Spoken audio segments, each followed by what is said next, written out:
माटो माटो भनेर सुन्छु म त किन माटोको कुरा गर्छ माटोको कुरा नगर नि माटो बिचरा गलिसक्यो माटोलाई त निलम्बन गरे होइन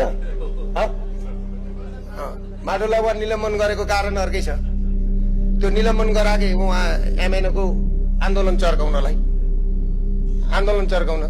त्यो MI6 को काम हो त्यताबाट एमएनओले तपाईको मणिपुर आसामतिर हतियार सप्लाई गर्दैछ कुकी क्रिस्चियनहरुको राज्य छुट्याउनलाई त्यहाँबाट यो हतियार नेपालको हिजो बजुकिस्तानबाट आएको हतियार आज बुल्गेरिया हुँदै सिधै नेपालमा आउँछ नेपालबाट नर्थ इस्ट नेपालको नर्थ इस्ट छ नि पहाडी जिल्ला एमएनओबाट सिक्किम दार्जिलिङ हुँदै मणिपुर आसामबाट म्यानमारसम्म पुग्छ त्यही हो त्यसले गर्दाखेरि माटोको काम त्यही हो फेरि अरु काम होइन नि माटोको यो भोलि पर्सि थाहा हुन्छ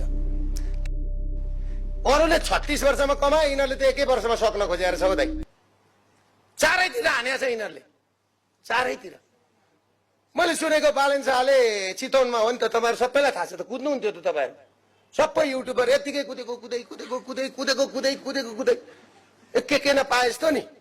कुदेको खल्तीमा पैसा नभएको मान्छेले उपचार गर्न पाओस् खल्तीमा पैसा नभएको मान्छेले शिक्षा पाओस् भनेको खोइ कुन चाहिँ खल्तीमा पैसा नभएको मान्छेले उपचार पायो कुन खल्तीमा पैसा नभएको मान्छेले पढ्न पायो आज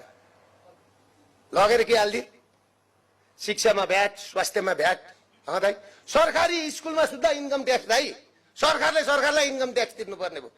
आज यहाँ त गजबको BYD जम्मै खाएछन् यताबाट आउने BYD यताबाट पो आएछ दाइ यताबाट वीरगञ्जबाट भन्सार काटेर आउँथ्यो नि त होइन यताबाट आउँदै रहेछ जंगलको बाटो ल हेर्नुहोस् त कोरोला नाकाबाट यो त इतिहासमै नभएको घटना घट्यो नि यसपालि हामी पनि गाडी चढ्ने मान्छे हौ यो बाटो त आउँदैन समुद्रको बाटो आउँथ्यो कलकत्ता नभए त वीरगञ्जबाट आउँथ्यो उही विशाखापट्टनमबाट होइन गाडीहरू आउने कहाँबाट यताबाट पुलिसले समाउँछ भन्दा म त एकछिन त होइन होला भन्छु यो एआईले बनाएको होला भन्छु भरे नभन्दा पुलिसले पुरा घेरा हालेको त 700 कतिवटा यो हाम्रो एकजना मोटी बहिनी हुनुहुन्छ के यो के श्रेष्ठ हुनुहुन्छ BYD को यमुना श्रेष्ठ उहाँले अस्ति खल्तीमा हालिसकेर छ सोड्ने मक्लेलाई अस्ति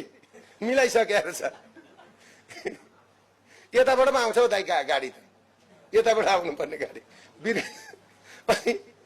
यो देखाएर नेपाली जनतालाई मेरा दाइ कति ढाँटेको कति झुक्क्याएको तर तिमीहरूले ढाँटेर हुँदैन जसरी एमाले नाङ्गो बनाएको थियो नि